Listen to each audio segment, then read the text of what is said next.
Binary to octal conversion. ஒரு binary நம்பரை அதுக்கு ஈக்குவலான ஆக்டால் நம்பராக கன்வெர்ட் பண்ண போகிறோம். அதுக்கு நமக்கு என்ன தெரிஞ்சிருக்கணும், ஆக்டால் டு பைனரி டேபிள் தெரிஞ்சிருக்கணும். நான் அதை எழுதுகிறேன். ஆக்டால் பைனரி 0க்கு 3 பிட்டில் 0 0 0, 1க்கு 0 0 1, 2க்கு 0 1 0, 3க்கு 0 1 1, 4க்கு 1 0 0, 5க்கு 1 0 1, 6க்கு 1 1 0, 7க்கு 1 1 1. இதில் கொடுத்துருக்க டெசிமல் நம்பர் பாருங்கள், 1 1 1 0 அப்படி இருக்குது. நாம் என்ன பண்ண வேண்டியிருக்கோம், லீஸ்ட் சிக்னிஃபிகண்ட் பிட்டு இதுக்கு பேர் லீஸ்ட் சிக்னிஃபிகண்ட் பிட்டு, இதுக்கு பேர் மோஸ்ட் சிக்னிஃபிகண்ட் பிட். இதுக்கு தான் வேல்யூ ரொம்ப கம்மி, பொசிஷனல் வெயிட் வந்து ரொம்ப கம்மி, 2 power 0 தான். அதனால் இது லீஸ்ட் சிக்னிஃபிகண்ட் பிட்டுன்னு சொல்லணும். அதுலேருந்து 3 குரூப்பிங் பண்ணணும், 3 பிட்டாக குரூப்பிங் பண்ணணும்.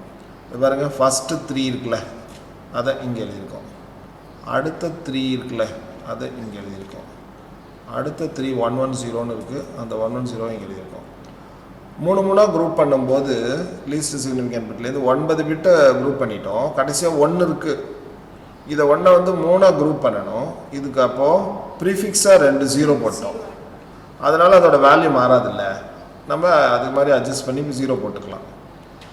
ஒவ்வொரு 3 பிட் பைனரி குரூப்புக்கும் ஈக்குவலண்ட் ஆக்டால் நம்பரை எழுதணும். பாருங்களேன், 1 1 1 ஏற்கனவே நமக்கு தெரியும், 7 எழுதிட்டோம். மறுபடியும் இதுவும் 1 1 1 தான், 7 எழுதிட்டோம். 6 0 0 1 1. அப்போ இந்த நம்ம கொடுத்துருக்க இந்த பைனரி நம்பர் 1 1 கொடுத்துருக்குல்ல, இந்த பைனரி நம்பருக்கு ஈக்குவலண்ட் ஆக்டால் நம்பர் என்ன, 1677 பேஸ் 8.